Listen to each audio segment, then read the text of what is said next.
hate to concede that it is getting tougher. I think one thing that I've noticed the last couple of years, it's a little more difficult to bounce back from Sunday to Sunday. It takes you a little longer to recover from an injury. And it seems like you're stiff and tired, but there are ways of overcoming this, and this is why I work hard prior to going to camp to get myself in good physical condition, because I know my body's going to take a tremendous beating out there Sunday after Sunday, and I feel that if you have yourself in good shape, good condition, that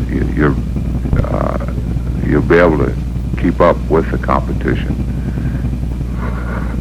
More than a decade ago, in 1957, he saw the city of Baltimore for the first time in his life. His hope then was to find a job with the still new Baltimore Colts, to try his hand at the rugged game of professional football. Today, 11 grueling seasons later, his name and number are nearly synonymous to most Baltimore sports fans. 81 is, of course, Colt right defensive end Ordell Braase, who is the senior member of the 1968 squad. In the language of the typical press book guide, he is big, strong, and experienced. But even Ordell Braase realizes that at age 36, season number 12 will probably be the most challenging of his entire career.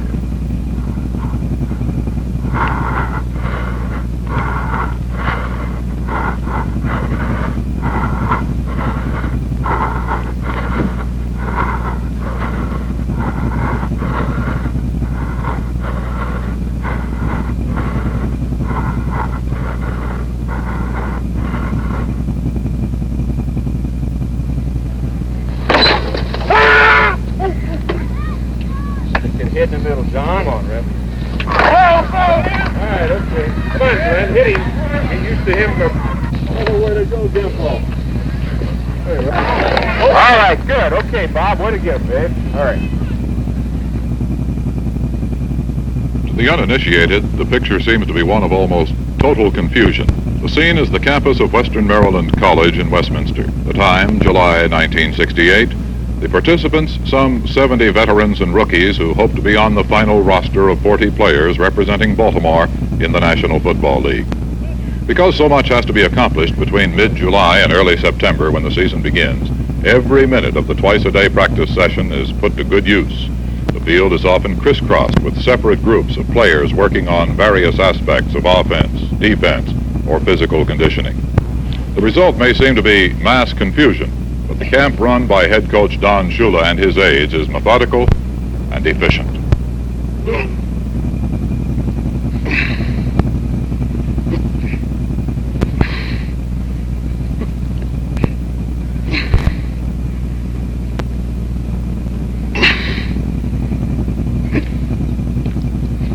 Might be expected, the average Colt practice session at Westminster begins with loosening up exercises and calisthenics. Each player goes through those drills with a slightly different attitude. Some are quietly grim and determined. Others, such as Billy Ray Smith, who has been a member of the Colt defensive line since 1962, frequently shout encouragement to other players. On this day, the irrepressible Billy Ray's comments seem to be praise for his own exercising form.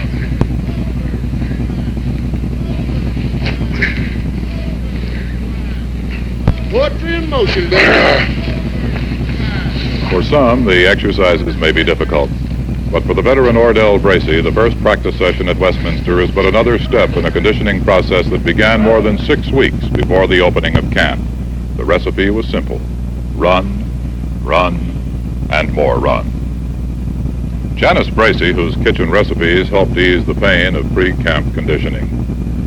Braase doesn't really require any special diet. He doesn't eat a lot of starches and sweets, but none of us do because we all, I don't think it's that necessary. We eat a lot of salads and vegetables and meats and that type of thing. But he's very disciplined, and if he adds a few pounds, he just takes it off by dieting, and I don't really even know it. He just doesn't eat that much. I think you expect a football player to eat a lot more than normal people, but I think he often eats less because he knows that for every pound he gains, it's a $10 fine for being overweight. So that's a good incentive not to get too far out of shape. On July 17th, Ordell Braase and the rest of the Colt veterans reported to training camp at Westminster. For some players, opening of camp means a trip of hundreds of miles, perhaps even a cross-country jaunt. For Braase, who lives between Pikesville and Reisterstown, it is but a 40-minute drive by car. Yet the separation between home and training camp is often more than geographical distance. It involves the formulation of a new state of mind, the need to push family affairs as far as possible into the background so that football will be the prime object of concentration. And even a distance as short as 20 miles provides sufficient time to reflect, perhaps with deep concern, on what lies ahead.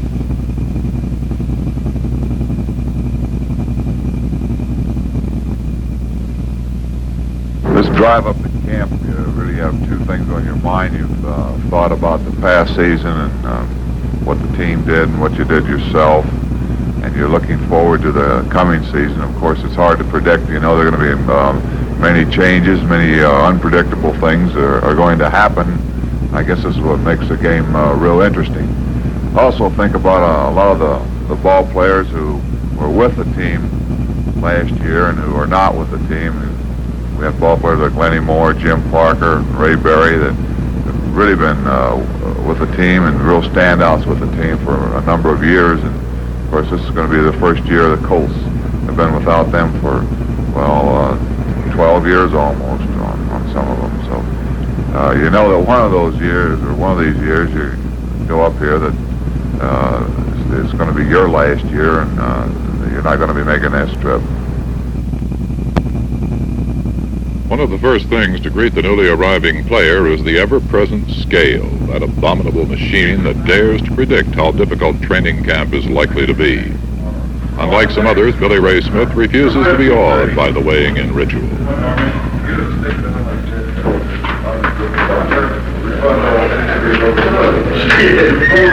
2 3/4. And still champion.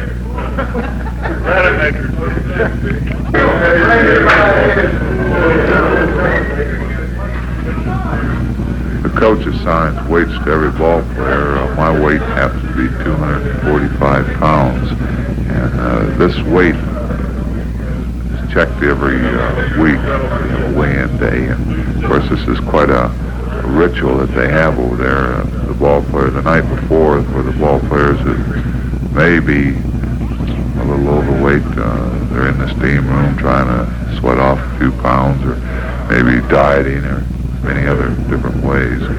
But if we're over our assigned weight, it's $10 a pound, plus we are weighed in the following day.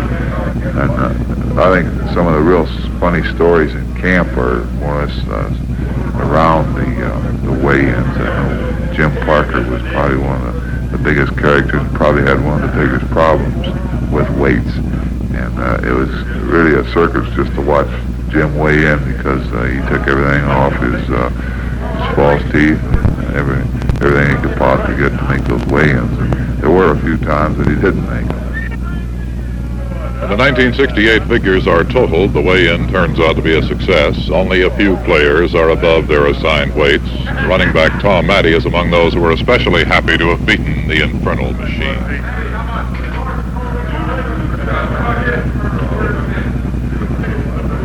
243. Way to go, Bud.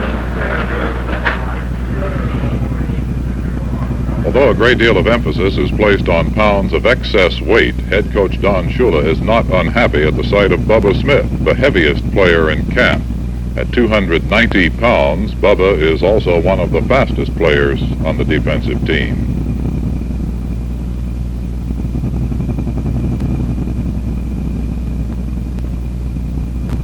The first day of camp is partially dedicated to the needs of the Colts Public Relations Department and a sizable section of the public itself. During subsequent practices, plain white and blue jerseys will be worn, but on the opening day of camp, full uniform is mandatory. Because fans arrive from all over the state, players must be prepared to autograph cards and programs and have their pictures taken with the sons and daughters of amateur photographers. Then early in the afternoon, the carnival atmosphere reaches a climax with the antics of Jim Lawhead, who poses and snaps the official Colt photographs. We've done this for years. Get set. Bucking and bucking like this, Mr. Braase. All right, let's go now. All right, get down now. Get tail down on your brake now. Get set. Move it, Brace. Move it. Nice going. All right, reverse it, will you please, sir? Keep your tail down now, Braase. Get down, my friend. You're looking to my left here. Get set. Let's move, Braase boy. Move it. Nice going. With the conclusion of picture taking, the brief, relaxed atmosphere of training camp ends. From this point on, however, each man will have to prove his value to the team. Some for the first time, others, like Ordell Brace, for the 9th, 10th, or 12th time. Training camp begins in earnest the evening of the first day, when the first of a series of tests emphasizing individual skills is run, the 40-yard dash. The 40-yard dash is something we do every year, and they time us on it, and it's really the length of 40 yards gives them a good idea as far as the quickness, getting started, and being able to sustain a certain speed for 40 yards. And I usually run it around 5, 5-1, 5-2. Don't run normally in a ball game a 40-yard sprint, but you do a lot of starting and a lot of stopping. So this gives them a pretty good idea of what the overall speed of an athlete is.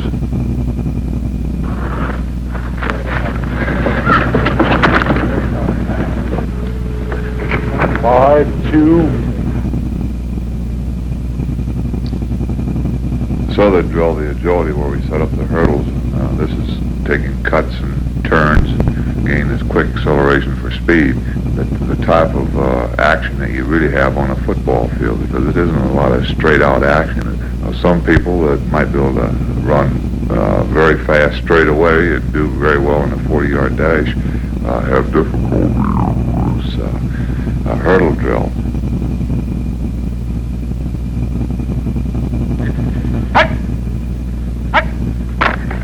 Stay low. All right, Ordell, get rid of him, babe. Okay, all right, way to go. Each camp really doesn't officially open until we get to that Oklahoma drill, and that's always on the first day, and it's a one-on-one exercise that we have offense against the defensive man, and it's just a lot of hard knocking. What it is just a real kind of root 'em out type block by the offensive man. Of course, the defensive man tries to straighten up the offensive blocker and look for that ball carrier, and then, of course, get rid of his blocker and make the tackle.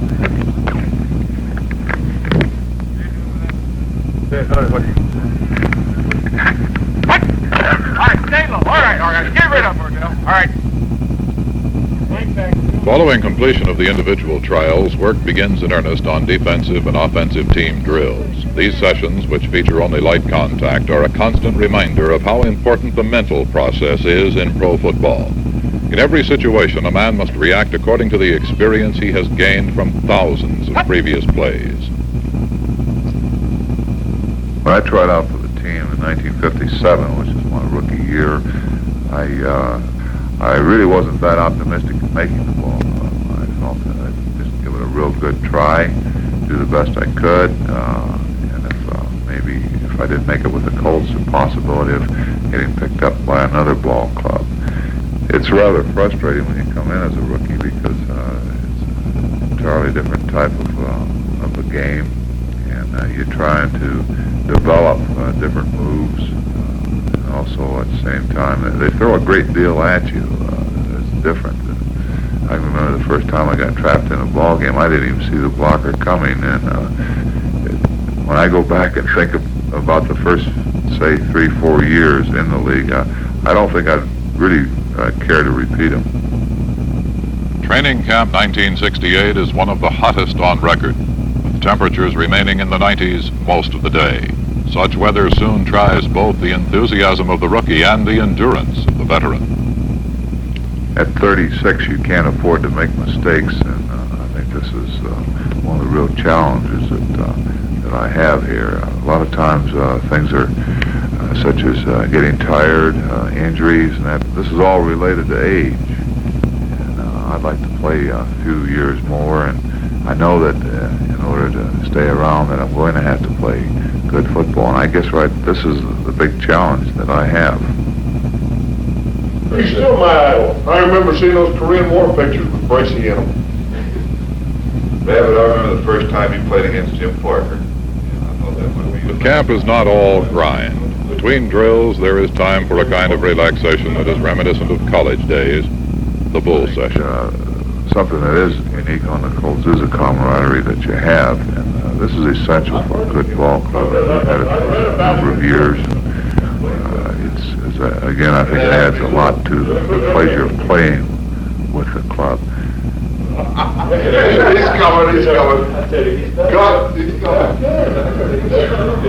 You guys, the way you pick on me, the things you do to me, I don't even know why I put up with it. You went this afternoon to a little contract drill. I'm going to contract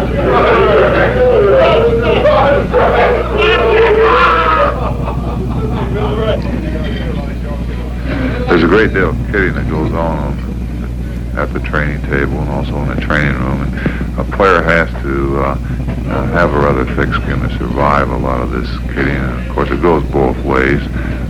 Some players are subject to a little bit more of this ribbing than others. It seems like people have their favorite players and they like to bounce their jokes off these players. And of course, what they kid about is the things that happen on the field, and of course there are many things that happen off the field. Pass the tomato ketchup this way.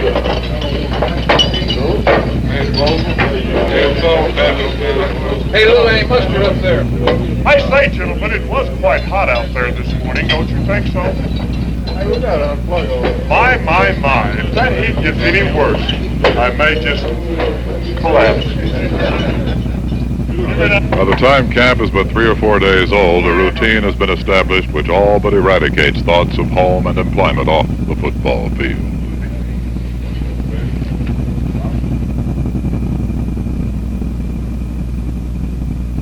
For Ordell Brace, this off-the-field employment assumes many forms, one of a large number of Colts who have adopted Baltimore as their year-round homes. Brace is a participant not only in the business life of Baltimore, but is active in community affairs. A worker with the National Conference of Christians and Jews, he has also served as chairman of the Cystic Fibrosis Fund Appeal. Through the common interest of preferred football, you're able to become, I think, engaged in a lot of community activities. I've had the opportunity to be associated with cystic fibrosis for about the last 4 years. Right now there is no cure for it, but they have made great strides in the past 10 years. I think we all have quite a responsibility here, because I kind of place myself in the same situation with parents or other people, and for them to take something like this on all by themselves would be impossible to do. And this is why I feel we have to more or less help each other.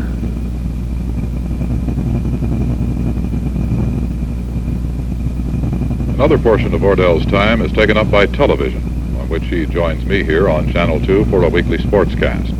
Because the program falls on Sunday nights, Brace often makes the first unofficial comments about the Colt game of that afternoon, a duty he no doubt relishes. In the world of business, Ordell Brace is a combination goodwill ambassador and sales manager for a local bottling company. The move into this position was, he feels, one of his best off-the-field decisions. I became associated with this company a little over 4 years ago, and at that time I was looking for something that offered a future and opportunities after I got through playing professional football. I have enjoyed being associated with the company, because it's been quite an experience and completely different than on the football field in many ways. In many ways it's very similar. I have enjoyed it, I really have. It's completely different than anything else that I'd ever been in before, because you have the day-to-day responsibility for the management of over 20-some people.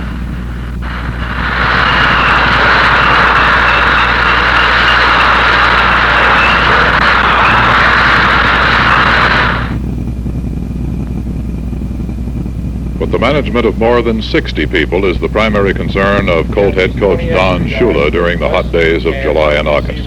Not only must each man's physical abilities be evaluated, but also his ability to learn and remember.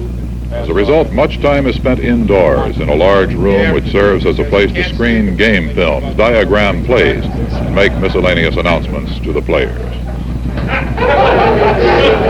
Hey, just the thing that you have to think about, Bubba, is that we're doing this just for you, right? To make you a better football player. Our team is going to be a better football team.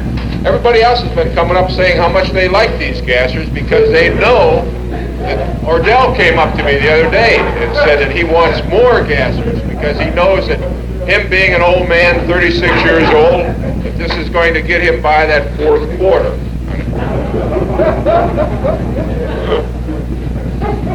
So anyhow, we're going to work the same way on our punt coverage and also the same way with the men down there returning the punts. Early in August, a milestone of sorts is established at Westminster with the arrival of Family Day, a yearly get-together that affords Colt fans their best opportunities to collect autographs, photograph their favorites, and watch the team in action. Family Day drill consists of approximately 40 plays which pit the first offensive team against the first defensive team, the second teams against each other, and a goal line stand series. There are, of course, certain taboos. Valuable quarterbacks, like John Unitas, are tagged in the backfield rather than tackled. And there are none of the hazardous kickoff and punt return situations. Otherwise, the Family Day scrimmage is another opportunity for the rookie to learn and the veteran to test his reactions against those of former years. With an assist from Mike Curtis.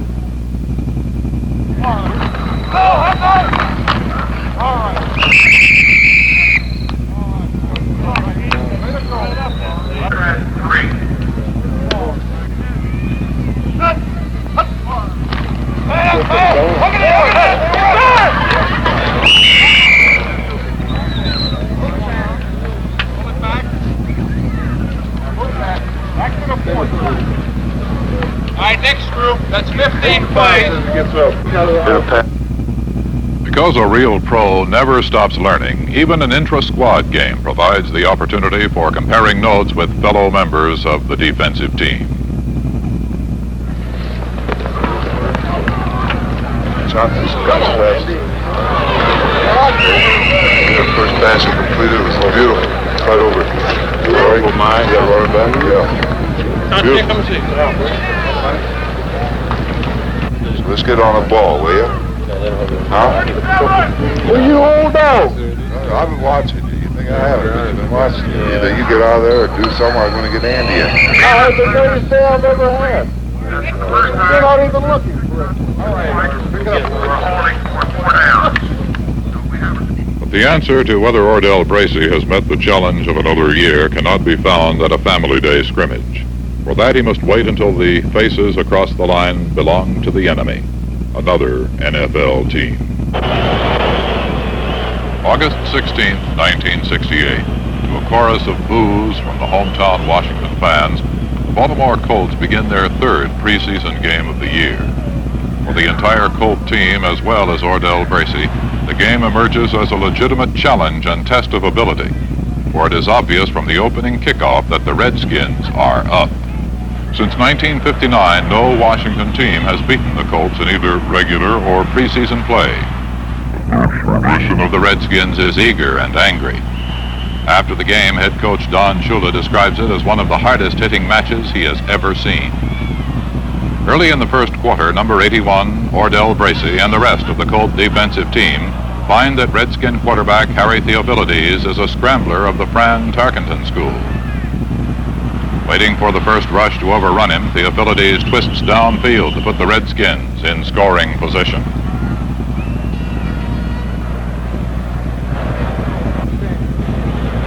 The Colt defense stiffens, however, on third down. Braase leaps high in the air to spoil a flare pass attempt, and the Redskins are forced to settle for a field goal.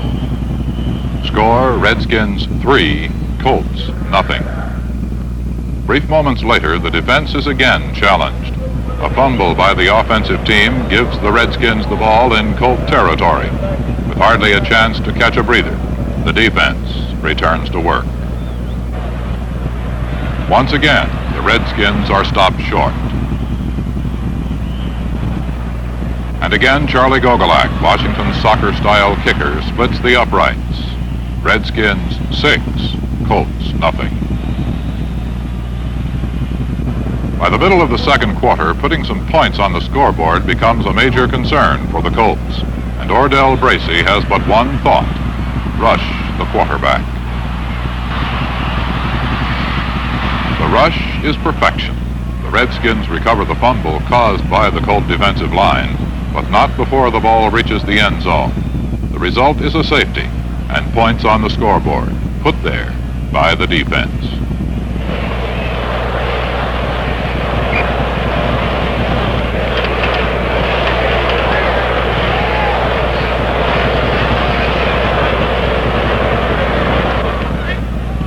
After the game, Don Shula, head coach of the Colts, said of Brace's performance, "He reached mid-season form in getting to the quarterback, and he did it in situations where the pressure was greatest on the defense."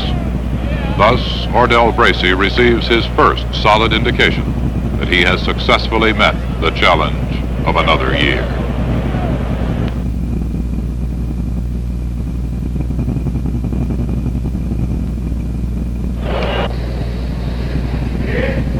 It doesn't seem like it, but it's been almost 20 years since I first started playing football in ninth grade back in Mitchell, South Dakota. I'll miss it so much when Brace retires. I think Baltimore is a great town. I can't imagine ever living anywhere else.